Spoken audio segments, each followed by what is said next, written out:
Incas, Maias e Astecas na aula de hoje. Vem comigo!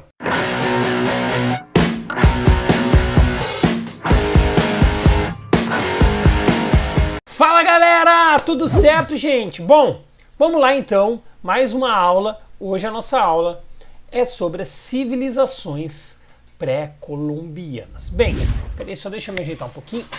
Pronto. Primeiro ponto, né, já de partida, é nós entendermos, né, que as civilizações pré-colombianas vêm antes de Colombo. Parece bobagem, mas eu fui associar muito tempo depois que as civilizações pré-colombianas vinham antes do Colombo. Eu sempre imaginava que pré-colombianas é que ficavam antes da Colômbia, quer dizer, nada a ver com a definição do termo. Mas isso é importante de nós trazermos aí em mente, porque a partir das civilizações pré-colombianas, né, conhecendo o termo pré-colombianas, a gente já tem dimensão de que são as civilizações anteriores à vinda de Colombo na América. Quais são essas civilizações? Bem, na verdade, são várias civilizações que existiam nas Américas antes da chegada de Cristóvão Colombo. Mas quando nós definimos, né, pelo termo pré-colombiana, a gente normalmente enfatiza três civilizações. São os Incas, os Maias e os Astecas. Haviam outras? Sim, haviam outras. Inclusive, dava para a gente colocar aí no meio desse bojo todo as próprias comunidades indígenas no Brasil. Então isso é importante, tá, gente? A gente já poder ter como ponto de partida, né, como ponto de largada, ponto inicial. Iniciando pelos Maias, né, os Maias eles ficavam ali na região da Península de Yucatán. Para fins de localização, a gente poderia dizer ali que fica na região do sul do México, onde fica o El Salvador, onde fica Honduras, nessa região que se formou a civilização Maia. Mas foi a civilização também que quando chega o Colombo, ela já não gozava do mesmo prestígio. O auge, na verdade, da civilização Maia é lá pelo século X, né? Onde há o apogeu, né? E posteriormente aí o declínio cada vez maior da civilização Maia. A economia dos maias era baseado na agricultura. Então se plantava milho, se plantava feijão, enfim, era uma economia bastante voltada à agricultura. Enfim, o que se tinha ali era a produção de feijão, de batata, de tomate, de milho, era uma produção bem rica. E no auge, né, os maias chegaram a ter em torno de 50 cidades-estado. Olha só o tamanho dos maias no seu auge, né, no seu momento áureo. Tanto que nessas 50 cidades-estados nós tivemos aí em torno, né, de 2 milhões de habitantes, ou seja, 2 milhões de pessoas chegaram a ocupar essa civilização maia. Essas cidades-estado, elas ficavam rodeadas, né, as cidades-estado maia ficavam rodeadas pelo centro cerimonial. Isso é importante de nós termos em mente, porque o centro cerimonial ele era ali o centro, né? Ele era um local mais voltado à questão religiosa, né? Mas tudo rondeou, né, ao redor ali desse centro, onde ficavam os governantes, onde ficavam os sacerdotes, onde ficavam os grandes comerciantes. Na verdade, a elite, vamos dizer assim, né, das cidades-estado dos maias ficavam dentro, né, ficavam ao redor desse centro comercial, que era o grande destaque, né, essas construções da civilização maia. É uma das coisas, inclusive, que impactou muito, né, quando vieram os europeus, né, até o continente, foi a descoberta dessas construções e desses centros, né, cerimoniais. Aliás, é importante a gente destacar sobre essa questão dessas construções, porque elas revelavam, na verdade, como que a civilização maia, e isso também vai estar ali para os incas e para os astecas, né, como essas civilizações elas tinham um grande domínio de engenharia e de arquitetura, até porque raramente se usava, por exemplo, cimento, né? Normalmente eram grandes blocos de pedra e esses blocos eles se encaixavam de forma tão perfeita, né, que, enfim, sobreviveu e sobrevive até hoje, muitas dessas construções até os dias de hoje. A sociedade maia, ela era altamente hierarquizada. Isso é importante de nós definirmos. A gente pode colocar assim como duas camadas, né? Depois acontece uma subdivisão, mas vamos pensar em duas camadas.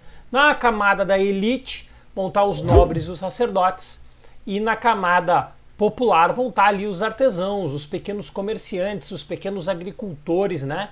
Que seriam aí a base popular. Os nobres e os sacerdotes, eles tinham muito como função, né, ajudar o governante de cada cidade e estado, né? Cada uma dessas 50 cidades-estado que chegou a ter, né, os maias, que chegaram a ter os maias, eles tinham um governante. Esse governante era ajudado por esses nobres e por esses sacerdotes. E cada um desses chefes, eles eram considerados representante dos deuses na Terra. Então a gente vê, né, na sociedade maia essa mistura entre religião de um lado, né, junto, né, com a política. Esses governantes, então, eles eram representantes, eles ganhavam o título de Unaxel.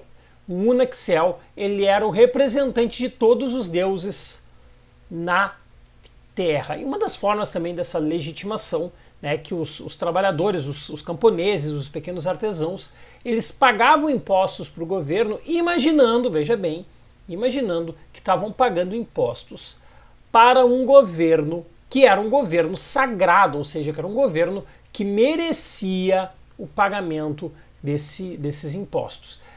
Se pagava muito com parte da sua produção, e esses pequenos trabalhadores, eles também trabalhavam de graça para o governo, trabalhando ali em pequenas obras, em pequenas construções, como parte de um trabalho divino. Ou seja, né, era uma forma de se mostrar que estava se trabalhando, né, para o deus ou para o representante dos deuses maias. Bom, os astecas, eles são dessas três civilizações a que fica mais ao norte. Ficava ali onde hoje é a região central do México. Os astecas, sim, né, na vinda do Colombo, eles estavam no seu auge. Enquanto que os maias estavam em decadência, os astecas estavam no seu auge, estavam no período mais alto aí da sua civilização. E era uma população, né, os astecas, era uma civilização guerreira, uma civilização montada aí, né, articulada para a guerra e para a luta.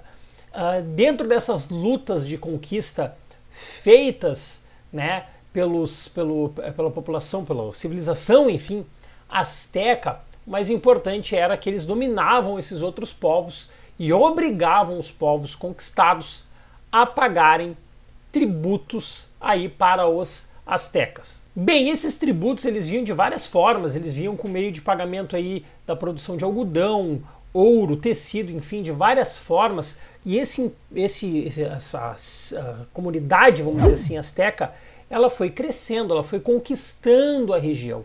Gradualmente nós conseguimos observar os astecas, né, dominando cada vez mais os pequenos povos ao redor.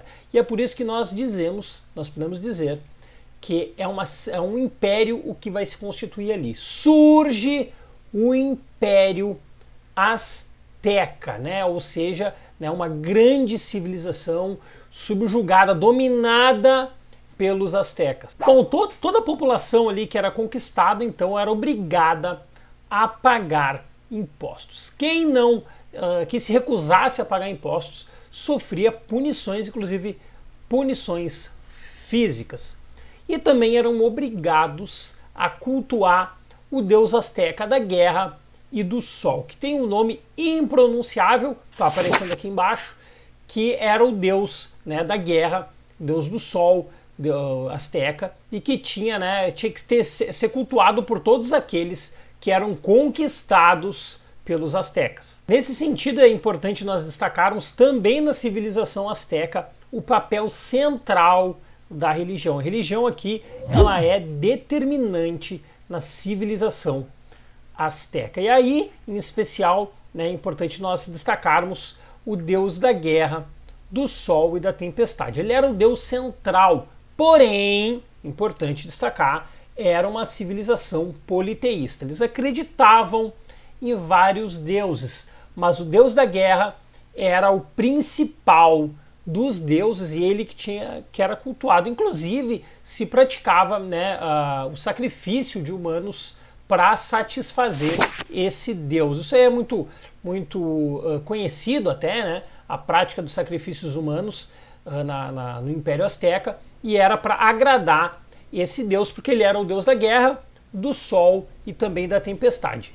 Quando aconteciam, né, algum tipo de fenômeno da natureza, se imaginava que o deus ele não estava satisfeito, né, estava incomodado, estava inquieto, e aí tinha, né, que agradar o deus do sol, da tempestade e da guerra com o sacrifício humano. Bem, o espraiamento dos astecas, então, ele não se explica sem a questão religiosa e sem o grande poderio militar. Os astecas estavam sempre prontos para a guerra, sempre prontos para a batalha.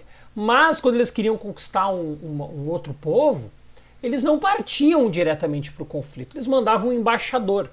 Esse embaixador asteca, ele falava com o líder daquela comunidade e perguntava para o líder daquela comunidade se eles aceitavam ser submetidos aos astecas, tendo que ser obrigados a pagar impostos aos astecas. Caso o líder dessa comunidade aceitasse, né, ser dominado pelos astecas, não haveria confronto, não haveria conflito, e até mesmo alguém da própria comunidade podia ser a liderança, né, representando o Império Azteca.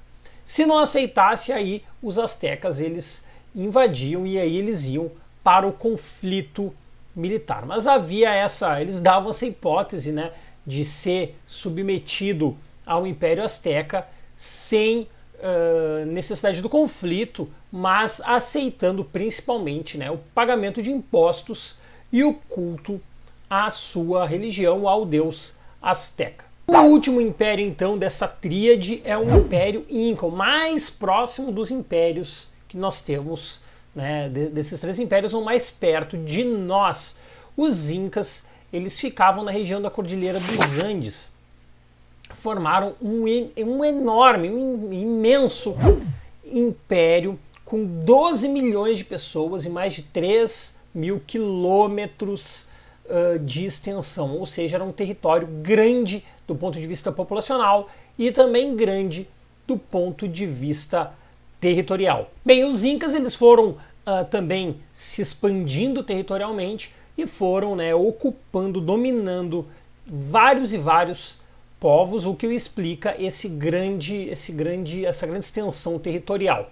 Ponto central, que é fundamental para nós entendermos aqui, é que eles procuravam ter uma relação pacífica, eles procuravam ter uma relação tranquila com aqueles povos que eram dominados. Inclusive, os Incas permitiam que a população continuasse cultuando, né, boa parte da sua cultura local, ou seja, os Incas eles tinham, né, como objetivo a manutenção de uma relação amistosa com os povos dominados. Por exemplo, os Incas permitiam que se seguisse falando, né, a população que quisesse, né, continuasse falando a sua língua nativa, mas tinha que aprender o Quechua, que era a língua, né, falada, a língua oficial do Império Inca. Outro ponto que é importante também de nós entendermos é que eles obrigavam, aí sim, a população a cultuar o deus Inti, que era o deus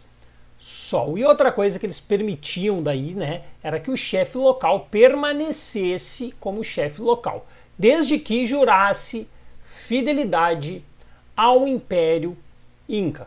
Outra coisa que chama muito atenção por parte do Império Inca foi a grande construção de estradas. Eles eram muito eficientes na construção de estradas que interligavam, né, o império inteiro. E veja bem, a gente está falando de um império montanhoso, né, de uma cordilheira, um coletivo ali de várias montanhas. E crianças eram treinadas desde a infância, enfim, né, desde pequenas, para correr nessas estradas, para ter velocidade na transmissão de informações, mas também, né, para trazer os produtos por essas estradas. Bom, do ponto de vista da hierarquia social, era também uma sociedade estratificada por classes. Enquanto eu falo pessoal está vendendo algodão doce. Hoje é sábado, então o agito aí na vizinhança está grande. Não repare se tenha saído alguma sofrência ou algum tipo de carro de ovo, enfim, faz parte. Bom, a sociedade ela era hierarquizada, ela era estratificada. Quem puxava, né, o líder era o imperador. O imperador ele era considerado, né, um ser semidivino, filho do sol, ou conhecido também como Inca. O cargo de imperador ele era hereditário, ou seja, o próximo imperador era o filho do imperador. Assim acontecia a sucessão. Abaixo do imperador tinham ali, né, os sacerdotes e os grandes chefes militares que eram ali, compunham também, né, essa elite social inca. Aí depois vinha ali, né, artesão, carpinteiro, agricultor, funcionários públicos menores também, né, todos ali, né, ocupando a base da pirâmide social do Império Inca. Aliás, é importante destacar também aqui que boa parte do trabalho ele era feito, né, o período de plantio, de colheita, ele era reservado, né, ele era um período para isso, dedicado para isso, enquanto que o período que não era de colheita, boa parte, principalmente os homens, eles trabalhavam em obras públicas, né, na construção de estradas, na construção de templos, eles ou também participavam, né, faziam trabalhos militares, né, na conquista de outros povos. Então também tinha essa questão. Havia também essa divisão do ponto de vista de gênero, né? Porque enquanto os homens eles faziam esse tipo de serviço, as mulheres ali elas trabalhavam na lavoura, elas cuidavam das crianças, cuidavam do vestuário das pessoas, das crianças, da família, enfim. Então também tinha essa distinção de trabalho por gênero. Aliás, os incas eles eram também, né? Como as três civilizações, a gente pode dizer que elas chamam a atenção no conhecimento de engenharia. Os incas eram grandes construtores, né? Construíam grandes pirâmides, grandes templos, né? E construíam até inclusive terraços agrícolas. Aliás, graças a esses terraços agrícolas que os incas eles tinham uma produção, né? Eles conseguiam plantar e colher numa região montanhosa, uma região que não é propícia para esse tipo de serviço. Mas os incas, né, em razão desse conhecimento, eles conseguiram fazer isso, atrelado isso ao seu grande conhecimento, né, de construções de engenharia. Embora, né, a gente sempre destaca, os incas eles não tinham conhecimento, não faziam uso da roda. Né, a roda não existia, uma coisa que parece simples, né, mas não existia a roda no Império Inca. E por outro lado, eles tinham conhecimentos super complexos na área da construção, né, na área da arquitetura e na área também da plantação e da colheita. Inclusive, em várias cidades como o Peru e como o Equador, essas construções viraram grandes atrações turísticas, porque as ruínas, né, de boa parte delas ainda está lá e vira um bom trajeto turístico. Fica inclusive aí a dica pós-pandemia, né, fazer a visita, né, das ruínas do Império Inca, né, nos países, né, que hoje ocupam o território que era território dos Incas. Certo, galera? O vídeo de hoje foi esse. Espero que tenha ficado aí tintim por tintim, né, com bastante clareza, a distinção e a organização do Império Maia, Azteca e também Inca. Ficou com alguma dúvida? Comenta aqui embaixo, te inscreve, deixa o joinha, compartilha o vídeo, enfim, todo youtuber pede a mesma coisa, tu já até sabe o que tu tem que fazer. Certo? Valeu, galera! Abraço! Tchau!